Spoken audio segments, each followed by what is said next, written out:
This is Tom Duty, middle-aged American living in New Jersey near the Lincoln Tunnel. If you were to visit my website, you type Howdy Doody into Google.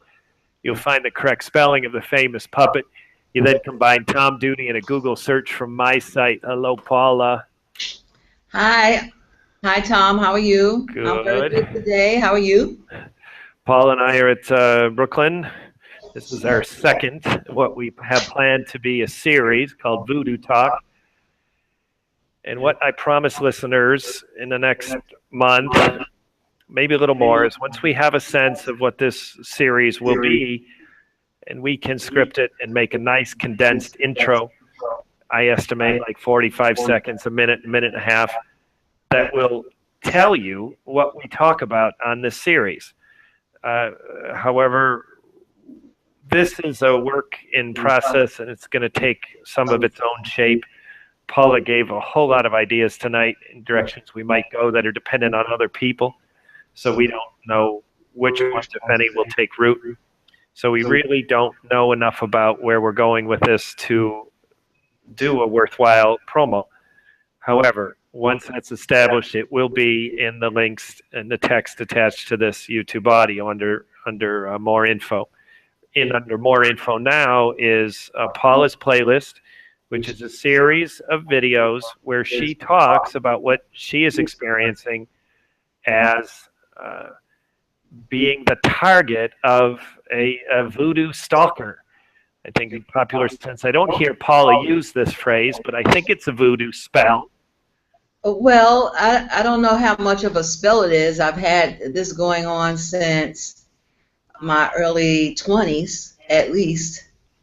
I guess it's an ongoing spell. Yeah, it's an ongoing voodoo spell. So this is, and it is, voodoo is something people elect to do by choice. And it is experience with the spiritual life that has some purpose and maybe in some ways positive, though I have yet to hear of people who are really overjoyed with their voodoo life. Paula is certainly not. It's completely the opposite. Yes. It is a tormenting experience, and it's been with her for decades. Yes. You do have lightful people. Voodoo is a religion, and people are, out here that are healing, and they do believe in God, and they do, do good things. I've yet to see anybody to step up and actually say that, yes, it is a good thing, it's a religion, and it does help. You always see the dark side, the negative side of everything. Now, Paula, do you mean that? I will tell you, since you introduced me to this, the casual chance conversations I have yet to hear anything positive. I hear people scamming and selling stuff.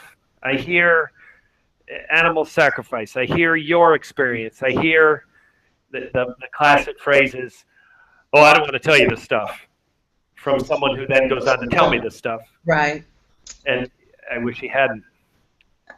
So, do you really mean that? That is, you don't know of it being positive. Well, where you have darkness is always the antithesis. There has to be a voodoo person out here that is a lightful person that's doing something good to heal. All right, forgive me, Paula. But what I hear in your voice is what could be overly optimistic. It's just like it's a thing out there, so it can't be 100% negative. So it must be some blend of negative and positive. But that's more of your hope, your optimism, and your belief than it is your practical experience. And to date, Paula's life to date, wow, that was a great voodoo experience. It's, cool, you like voodoo too. That hasn't happened. It hasn't happened. No, it hasn't happened yet. I believe that it is a yet. It is possible. I mean, we always see the negative voodoo things in horror movies. We would never see the good that voodoo would do because it's not exciting. It doesn't make your heart stop. It's not something that you would pay to see. So you wouldn't see that, but it's always the light side of every coin. I believe that.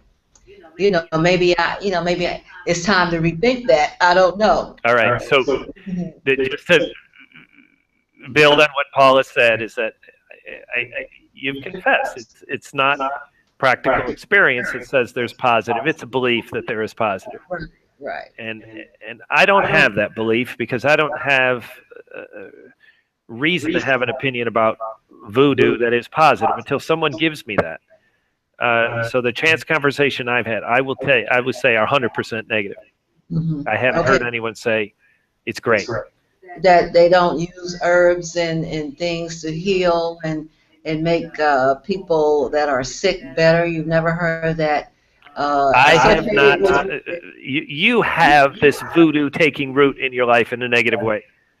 So whatever this calling of the spirits that is alive in you is not by your choice. No. Okay. So other than you, I have no one that has voodoo spirits called into them in any way. So everyone I've talked to, which is only totaled about 5, they're in my neighborhood, and these people are American, Caribbean, Cuban, Dominican,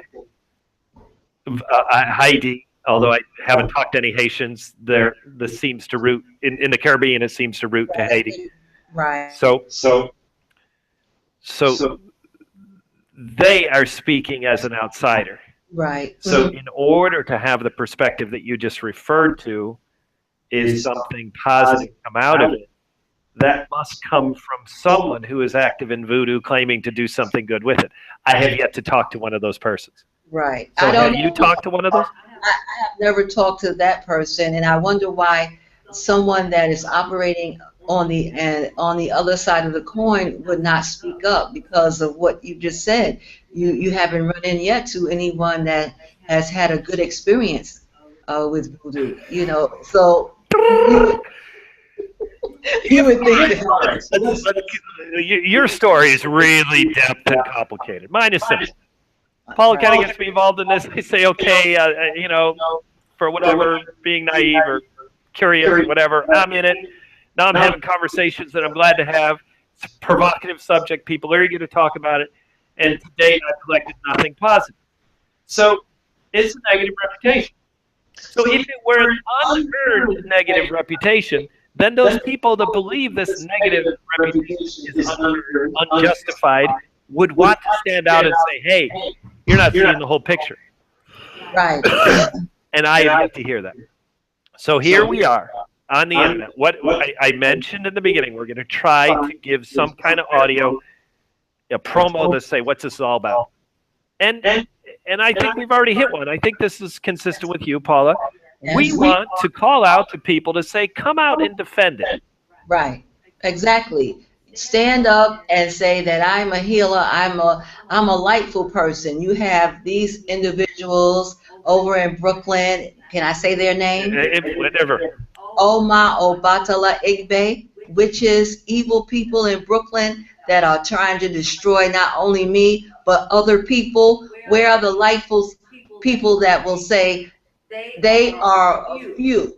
They are a few ugly ones. There are people out here that are trying to do good, and I am one of them. Okay, so listen to what, listeners, if you would, hear what we're saying.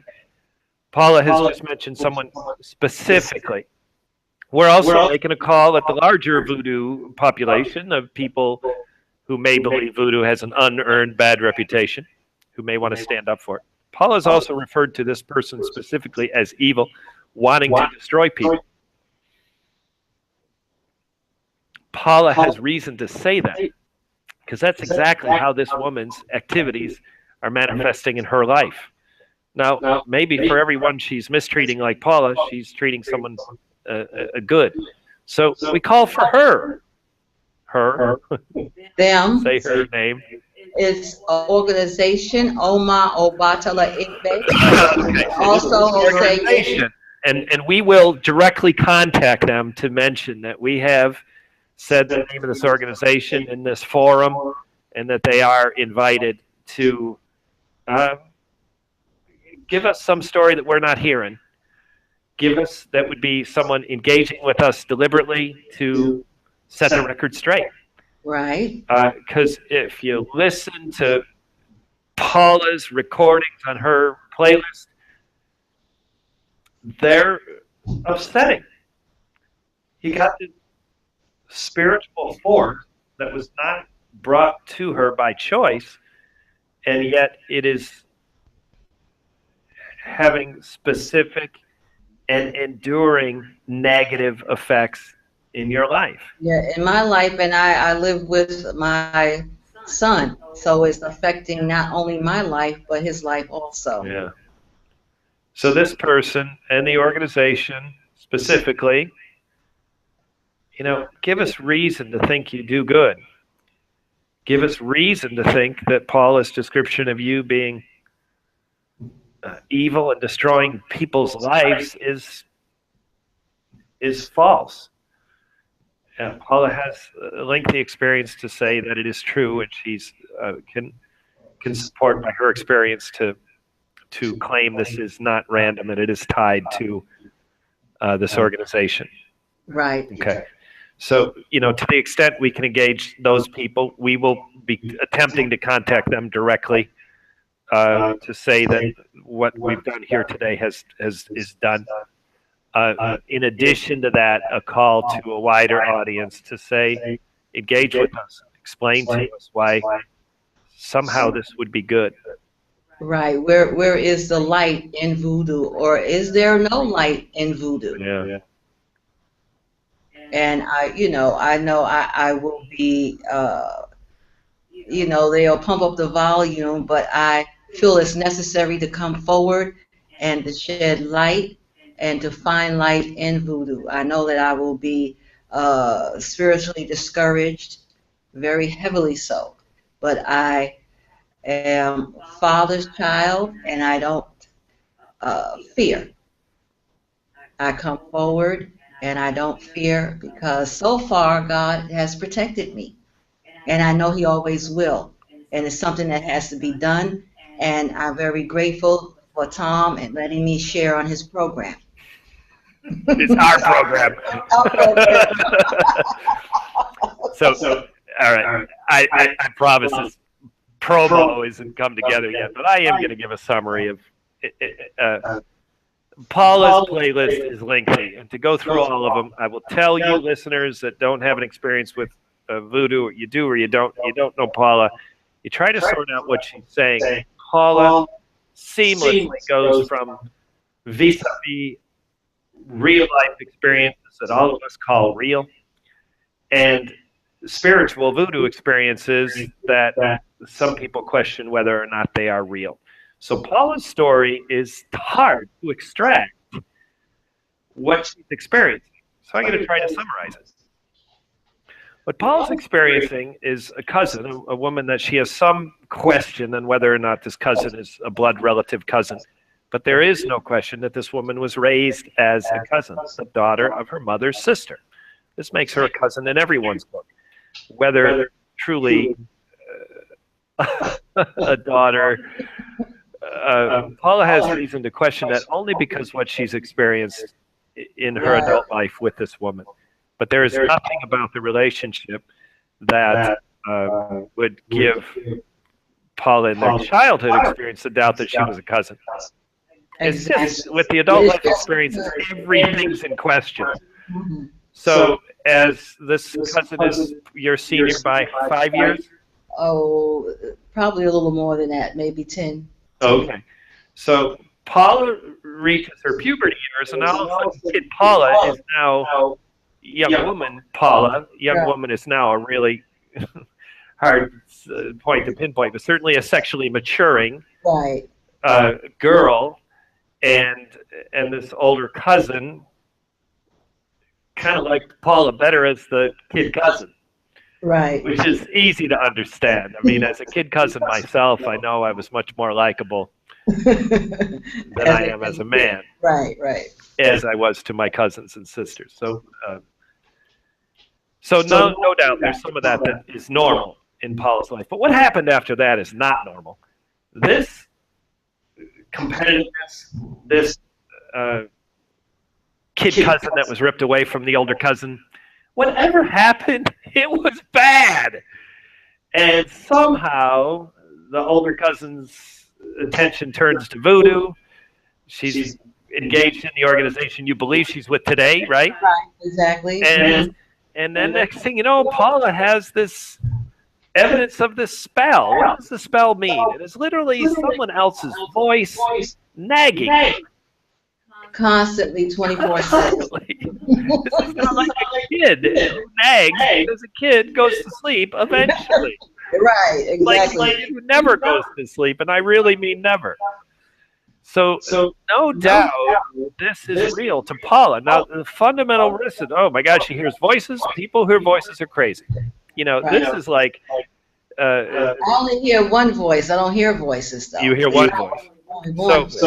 So is Paula crazy? Is she under a spell? Is this whole thing a magic? What is it?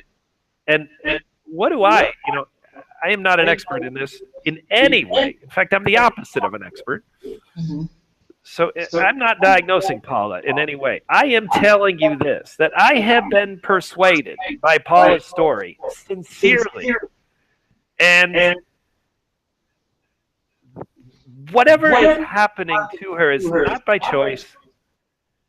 And she doesn't have the off button. No, I don't. No. She needs help. So how desperate is Paula? Well, she solicited the help of Tom Duty, middle-aged American living in New Jersey near the Lincoln Tunnel. I mean, you know, this is like a pipe dream, Paula. Forgive me, but I didn't have voodoo doctor extractor on my voodoo living in the Lincoln Tunnel and extract voodoo evil curses. You know, this is not my gig. So how desperate is Paula? She's not. She is a mentally engaged woman who is socially engaging. Yes. And somehow saw something in me that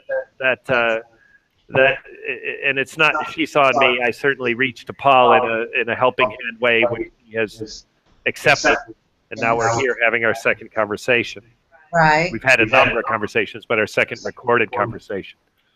So that's the summary. It's this cousin that came into their adult life. By the time this negative force, Paula's life was kind of identified and traced to this cousin.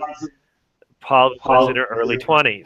Paula talks about it. You know, this is one of those hindsight things. She talks about it starting in puberty, but she wouldn't have been able to diagnose this as traceable to the cousin and put a label on it until she was in her 20s. But certainly these negative effects started happening in your life prior to 20s. But only as you look back, right? Well, of course. Yeah. You know, look back. Yeah. But, you know, from what I understand, as soon as I got breast, that it was on and popping. You know what I'm saying? Yeah. As far as, you know, a competitive thing, you know how women are anyway, you know, not anyway, but oops. But, you know, we tend to be more so into the looks than the men. You know what I'm saying? Right. So, you know, all of that, you know, sexual identity and the beauty or whatever she would think it would be, you know, all of that came into play, you know. Yeah. So anyways, that's a summary. It's Paula's story. I have been compelled to listen to her and listen more. And then I've had all these series of chance conversations with people that I can hear of no defense. One thing, I see these stores, bodegas. What is it called? Bodega. I think they sell a bunch of...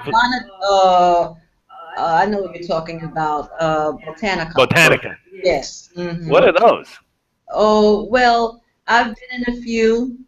They sell things for rituals, you know, things that you would use in witchcraft and, you know, santeria and all kinds of other types of things, which that's what I'm saying. Not all of it is bad. Not all of it is dark. You know, I mean. Okay, why? Because they sell stuff? No, really. Because I hear you, Paula. You're an optimistic person. You say, well, that's not all as bad because they sell stuff. What do you mean? I mean, I've been in there, you know, well, I've been in there. I've gotten oils. I've gotten incense. I've never gotten, I don't practice voodoo or anything like that, witchcraft, but I've been in there to get other types of things that people use for other types of things. Oh, okay. It's not So, all so about. they sell oils, but that doesn't acquit voodoo. Voodoo is No. this thing negative, and so you can go into a story that's kind of connected, and you can get some nice smelling oils. It doesn't give them a clean rap, Paula. Right? Right. Exactly. Yeah. You're right. You're right. You're right. Yeah. So I hear that in Paula's story again and again. She's overly optimistic about what good this might be in people's lives. Not that Paula's wrong, but Paula can't substantiate what she's saying. Not in my own life. Not No. in her own practical experience. Now, my experience is much more shallow, brief, superficial. I'm talking about chance conversations outside the bodega when I drink an espresso. About 90 seconds to drink an espresso. That's the depth of my conversation. There was a fellow named Alberto, which I hope to get his attention. Alberto and I had a second conversation in our neighborhood, but under similar circumstances. We're walking in opposite directions. We stop and talk for a little bit. In a collection of those, another guy named Hector. Alberto is Puerto Rico, I think. Hector is Dominican Republic. Mm-hmm. And again, they have this.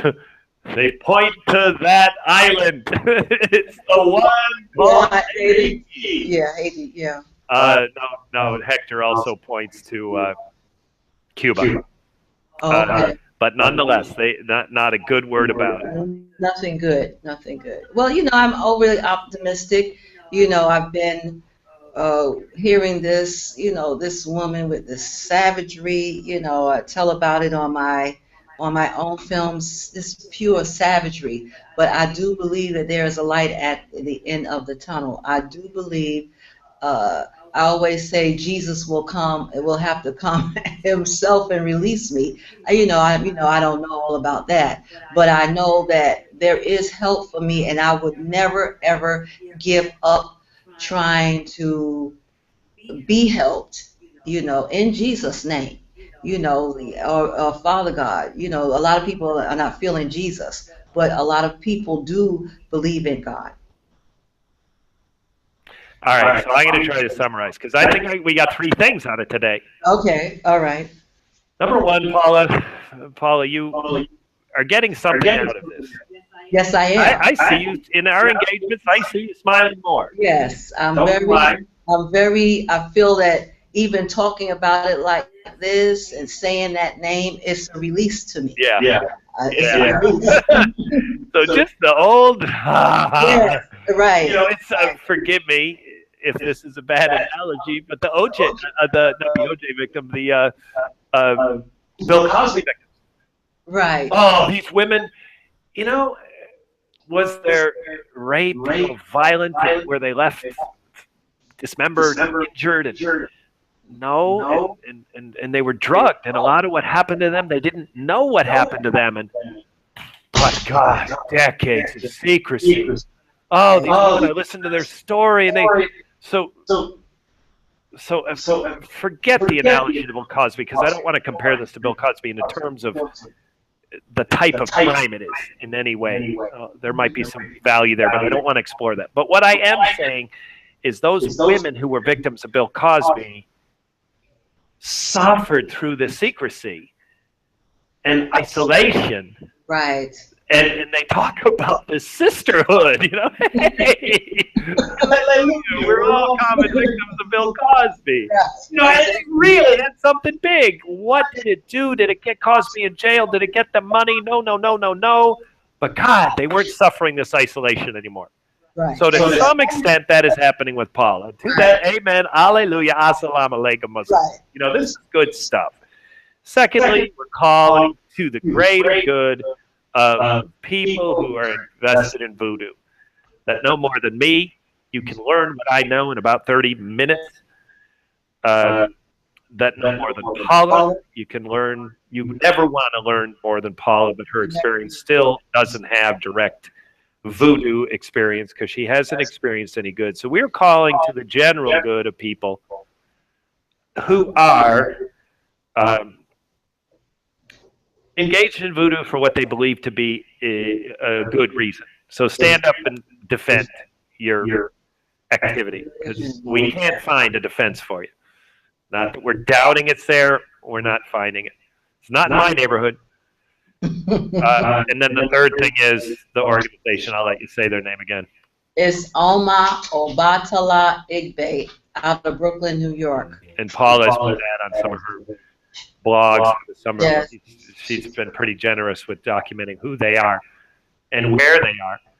And we will engage them specifically to come and say something in response to what we're saying. Right, exactly. I'll do a short commercial. On my blog in YouTube, I did this reading of Rolling Stone magazine, Rape on University of Virginia's campus.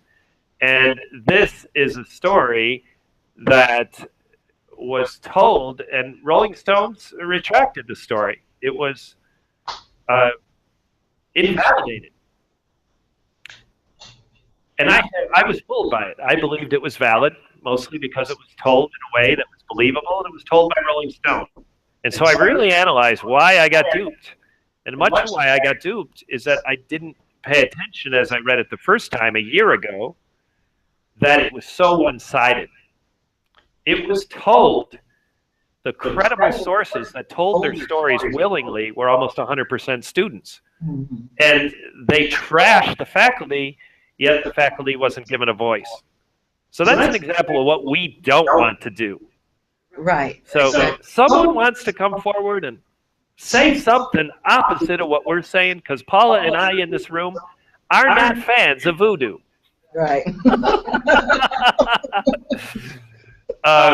So that's a general invitation again. Paula's getting something from coming out of isolation. Right. My support in some way, but then being mic'd and having a potential bigger audience is kind of fun.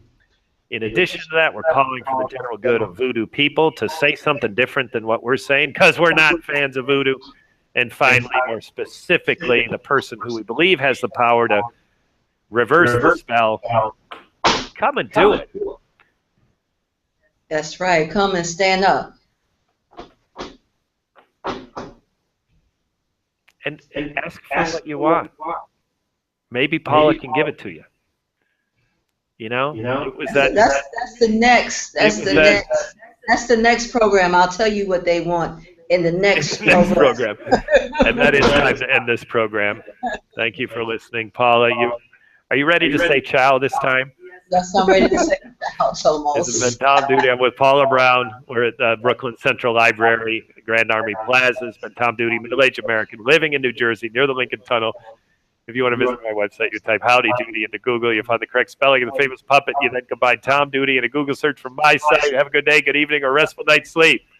And I say come, and I'm on Facebook. I'm still in all of this. I do everything. I write. I make jewelry. Come and visit my Facebook page at Paula Brown, lowercase Paula Brown with the numeral 2 on the end. And thank you very much. And listen with an open mind always. Ciao. Ciao.